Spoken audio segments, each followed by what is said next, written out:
तो चलिए एड और लॉरेन वॉरेन की सबसे खतरनाक केस फाइलों में से एक पर नजर डालते हैं, द डोनोवन फैमिली हॉन्टिंग। ये एक ऐसी कहानी है जो हमें बताती है कि कैसे कभी-कभी सबसे आम दिखने वाले घरों में भी बेहद गहरे और डरावने राज छुपे हो सकते हैं। कुछ घर बाहर से देखने में बिल्कुल नॉर्मल लगते हैं, लेकिन कभी-कभी उनकी दीवारों में कुछ ऐसा छुपा होता है जो हमारी कल्पना से भी कहीं ज्यादा भयानक हो सकता है। और यही वो सच्चाई थी जिसका सामना डोनोवन परिवार को करना पड़ा था। कहानी की शुरुआत होती है डोनोवन परिवार से। वो लोग अभी-अभी एक नए घर में शिफ्ट हुए थे, एक नई अच्छी शुरुआत की उम्मीद लेकर। लेकिन परिवार की जो 19 साल की बेटी थी पैटी, उसके लिए ये नई शुरुआत अपने साथ एक गहरा अकेलापन लेकर आई। उसके कोई दोस्त नहीं बन पा रहे थे और वो एकदम अलग-थलग महसूस करती थी, जैसे एक ऐसी दुनिया में हो जहां उसका किसी से कोई कनेक्शन ही नहीं है। तो अपने इसी अकेलेपन को दूर करने के लिए पैटी घर ले आई एक उइजा बोर्ड, एक ऐसा दरवाजा जिसे कभी नहीं खोलना चाहिए था। ये एक ऐसा गेम है जो आत्माओं से संपर्क करने के लिए जाना जाता है और पैटी को लगा शायद इसी से उसे वो कनेक्शन मिल जाए जिसकी उसे बहुत जरूरत थी। एक रात उसने बोर्ड पर हाथ रखा और बस एक सवाल पूछा, क्या कोई आत्मा मुझे सुन सकती है? और उसकी हैरानी का कोई ठिकाना नहीं रहा जब प्लैनचेट तेजी से यस पर चला गया। अब पैटी की दिलचस्पी और बढ़ गई। उसने आत्मा से सवाल पूछना शुरू कर दिया। जवाब में आत्मा ने दावा किया कि वो एक 19 साल का लड़का है, बिल्कुल पैटी की ही उम्र का। अकेलेपन से जूझ रही पैटी ने एक ऐसा सवाल पूछा जिसने उसकी जिंदगी को हमेशा हमेशा के लिए बदल दिया। उसने पूछा, क्या तुम मेरे दोस्त बनोगे? उसे बस एक साथी की उम्मीद थी, लेकिन उसे ये जरा भी अंदाजा नहीं था कि वो असल में किसे बुला रही थी। लेकिन प्लैनचेट ने जो जवाब दिया वो दोस्ती से कहीं आगे का था। उसने स्पेल किया BOYFIEND। इसके बाद वो आत्मा पैटी की तारीफें करने लगी, जिससे पैटी को बहुत खास और अच्छा महसूस होने लगा। फिर एक दिन पैटी ने आत्मा से कहा कि वो खुद को दिखाए, और बस यही वो पल था जब सब कुछ बदल गया। कमरे की बत्तियां टिमटिमाने लगी, लेकिन पहली बार प्लैनचेट अपनी जगह से बिल्कुल नहीं हिला। और उस दिन के बाद डोनोवन परिवार की जिंदगी पहले जैसी कभी नहीं रही। उस रात की खामोशी के बाद घर में एक अजीब और भयानक आतंक ने दस्तक दी। जो चीज एक खेल की तरह शुरू हुई थी, वो अब एक बुरे सपने में तब्दील हो चुकी थी। शुरुआत में रात के अंधेरे में दीवारों के अंदर से जोर जोर से खटखटाने की आवाजें आने लगीं। ऐसा लगता था जैसे कोई अंदर फंस गया हो और बाहर निकलना चाहता हो।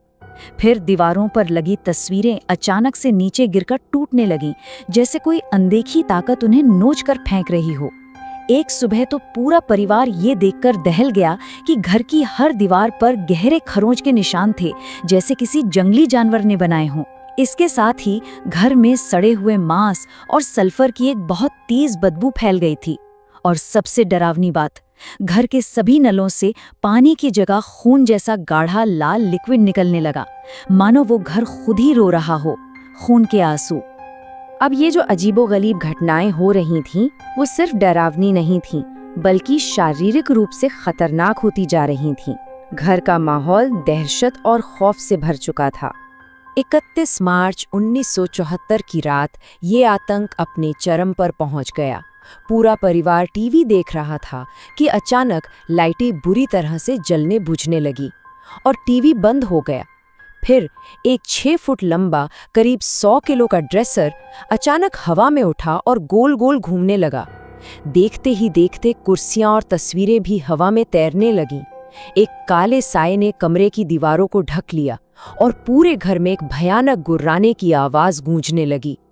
डोनोवन परिवार किसी तरह अपनी जान बचाकर वहां से भागा और एक होटल में जाकर रुका, लेकिन वो आतंक उनका पीछा करते हुए वहां भी आ पहुंचा।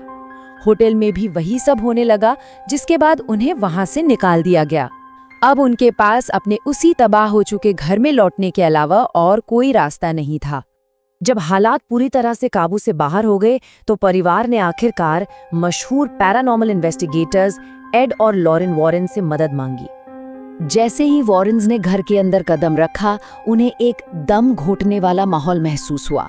एड ने दीवार पर 2 बार खटखटाया तो जवाब में दीवार के अंदर से भी 2 बार खटखटाने की आवाज आई। वो भयानक बदबू अभी भी हवा में थी।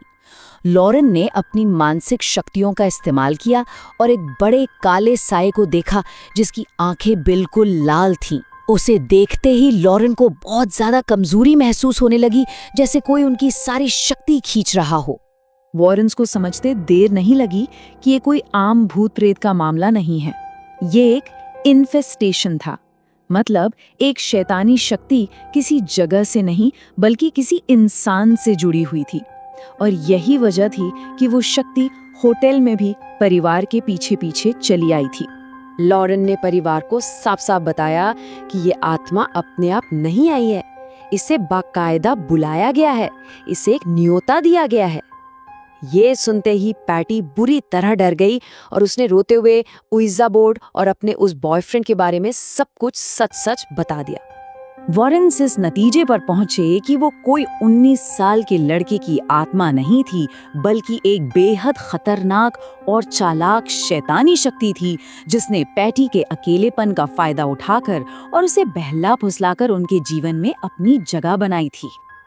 अब ये बात बिल्कुल साफ हो चुकी थी। इस शैतानी शक्ति से छुटकारा पाने का सिर्फ एक ही तरीका था, एग्जॉर्सिज्म यानी भूत शुद्धि। परिवार को बचाने के लिए यही आखिरी रास्ता बचा था। जैसे ही एक पादरी ने एग्जॉर्सिज्म की रस्में शुरू की, वो घर एक जंग के मैदान में बदल गया। कमरे का तापमान अचानक इतना गिर गया कि वहां बर्फ जैसी ठंडक हो गई। दीवारें जोर जोर से कांपने लगी और घर की कई खिड़कियां एक एक करके टूट गईं। और फिर वो भयानक काला साया पूरे परिवार के सामने आ खड़ा हुआ। अचानक वो काला साया सीधा पैटी के शरीर में घुस गया और पैटी हवा में ऊपर उठने लगी। उसकी आंखें एकदम लाल हो गईं और वो दर्द से बुरी तरह चीखने लगी। ये उस लड़ाई का सबसे भयानक पल था। पादरी ने अपनी प्रार्थनाएं जारी रखी और फिर अचानक पैटी हवा में करीब 5 फीट दूर जाकर जोर से दीवार से टकराई और बेहोश हो गई। उसके बेहोश होते ही पूरे घर में एक अजीब मुकम्मल खामोशी छा गई। एग्जोसिज्म के बाद घर वापस नॉर्मल हो गया। वो भयानक बदबू चली गई और नलों से फिर से साफ पानी आने लगा। जब पैटी को होश आया तो वो बिल्कुल ठीक थी। वो शैतानी शक्ति जा चुकी थी, लेकिन उस खौफ की यादें परिवार के जहन में हमेशा के लिए रह गईं। डोनोवन परिवार की यह कहानी हमें एक बहुत ज़रूरी बात याद दिलाती है। कभी-कभी कुछ दरवाजे ऐसे होते हैं जिन्हें हमेशा बंद ही रखना चाहिए, क्योंकि उन्हें खोलने का मतलब एक ऐसे अनजाने डर को दावत देना हो सकता है जिससे बचना शायद मुमकिन ना हो।